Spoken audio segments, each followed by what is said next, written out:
sneaker company is valued at over 160 crores and is bringing a sneaker revolution in India.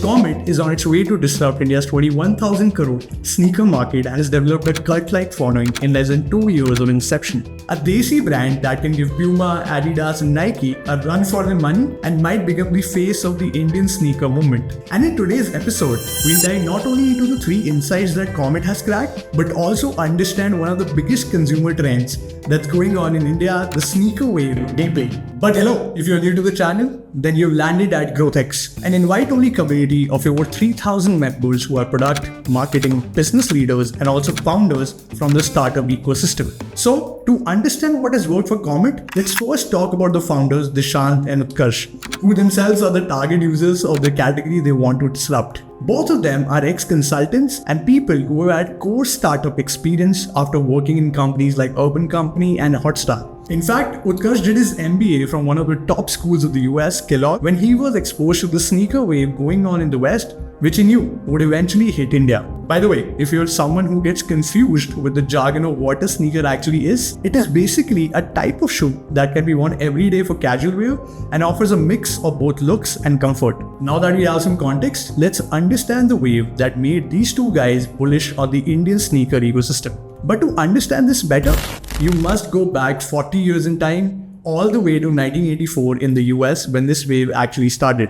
This was a time when Nike, one of the most popular sports brands in the world right now, wasn't going through the best phase, as Converse and Adidas were literally ruling the sneaker market. And to become the next big thing, Nike launched a special signature edition in partnership with a 21-year-old rookie basketball player who later went on to become not only the biggest legend in the world of basketball, but also in the world of sports.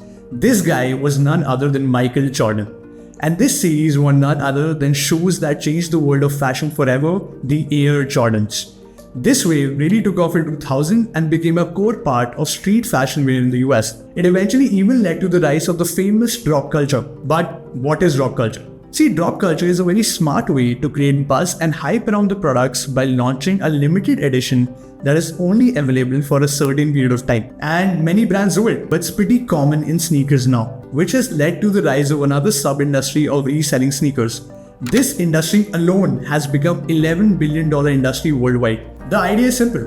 Buy a limited edition shoe right at the time of launch, let's say for 10,000 rupees, and later resell it to some other person or reselling store for 50,000, 1 lakh, 2 lakh or even more, depending on the hype or the demand that shoe has. For example, this shoe that you see right now has a retail price of 19,000, but right now is selling at more than 4,25,000 on the second-hand market. And while it might sound crazy to some people, it is actually an ecosystem that is maturing really well, and there are many Indian companies popping in reselling too. Awesome. Now that we know how it started in the US, we need to understand how it hit India in 2015 when these international brands made a lot of their releases available here too. A wave that made Dishant and Utkarsh bullish about launching a desi sneaker brand in 2023. Which brings me to the first insight that they figured, that was cracking one SKU at a time. See, Comet is a pure online D2C brand. They don't even have a single operating store. Not only they don't want to invest resources into multiple channels, but they also don't want to invest resources in creating 100 shows and offer excessive variety to their customers. And if you look closely at Comet, they literally have just 4 types of silhouettes for the customers. By the way, silhouettes is basically a term that refers to the fundamental form or shape of any footwear. So the 2 shoes that you see on screen right now have same silhouette but different colors. And Comet has only 4 silhouettes, 3 in the shoe categories, which is X lows, X highs and Aeon, and 1 in the slipper category, that is slides. And they offer pretty interesting designs in each of these, and we'll come down to why it's a masterstroke by them. But before we do that, I have something super special for you. The GrowthX Immersion starts this August 10th. It's our flagship program where you learn user acquisition, onboarding, engagement, retention, monetization, and how growth teams actually work. With case studies from Canva, Adobe, Fresh Teams, Airbnb, Spotify, and many more. This happens in the first 4 weeks with the online live sessions, followed by 4 weeks of capstone, where you will build real growth strategy for a hand-picked product growth problem. Immersion is part of the GrowthX membership, in which you get access to more learning modules, the community, and also the career outcomes. The deadline to apply and to be part of this immersion is 8th August. Go ahead and the link is in the comments. Now coming back to the point of limited SKUs and why it works. See, Comet did not want to be a Me Too brand. They wanted to create a cult among people who would wear them and flaunt these shoes. So they focus a lot on perfection. Their idea is to make the user identify the brand within just a few seconds. And just look at all the successful brands like Adidas, Nike or Puma. You can easily identify Nike, Puma and Adidas with their extremely recognizable logos. And just hear Dishant talking about this. If you are a brand which makes 10 products in a year, you will start compromising because the focus of the company and the team is only limited. But when you know this is my product and this will be available in different colors, you can really focus on optimizing for both comfort and fit of that product. And this one SKU focus solved for a great rule for them, which is do excessive R&D to launch one shoe at a time, collect customer feedback to make changes, launch more designs, and create more brand love. Their obsessions on R&D is the reason why they also make their own soles, by the way, which is something only few brands do in India. In fact, this few shoe approach also helps in economies of scale, since there are only 3 to 4 models, which would make it easier for the factory workers to do the same thing repeatedly over and over again, because there are a lot of steps in making a shoe, be it cutting, stitching, pasting, assembling or even molding. If the model is same, the workers would be able to do it faster and with better accuracy. Now this brings me to the next insight, the insight of cracking affordable positioning. See, if you zoom out and look at the Indian market overall, you can see this pyramid of brands that we got from a Motilal Oswal report that shows a real picture of how India buys at macro level. At roughly 500 rupees, you would see massy category brands like Relaxo. At 500 to 3000 rupees, they are economy and mid-segment brands like Bata, Liberty, Metro and Campus. And then there's a premium category over 3000 rupees, where all other big global brands come in, be it Skechers, Nike, Adidas or more. And this premium part of the pyramid that you see is where Comet actually wants to be. But this is where it gets most interesting, as even within the premium segment, there are several distinctions of brands. There's mass premium brands, mid-premium brands and ultra-premium brands. Brands who sell shoes at 3 to 5,000 rupees, brands who sell shoes at 5,000 to 10,000 rupees, and brands who sell shoes at 10,000 plus range. And interestingly, many brands have different shoes under each of these ranges that I told you about.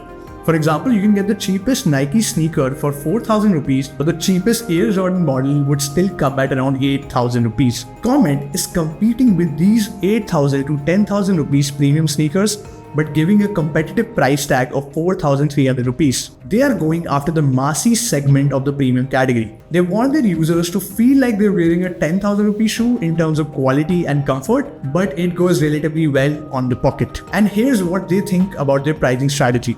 Every time me and my designer sit and finally when the shoe's there, we keep it, we look at it, we're like, is it a 10,000 rupee shoe? And if we feel it's not a 10,000 rupee shoe, it's not going out. We make very few designs. We sample a lot more designs. Only a few go out. So India's value for money, and we know that. Now that we have some context on how they are thinking about it, we need to look at their ICPs. See, most of their ICPs are urban Gen Z and millennials. Their target customers are ideally those users who are very aspirational and people who want to upgrade themselves constantly.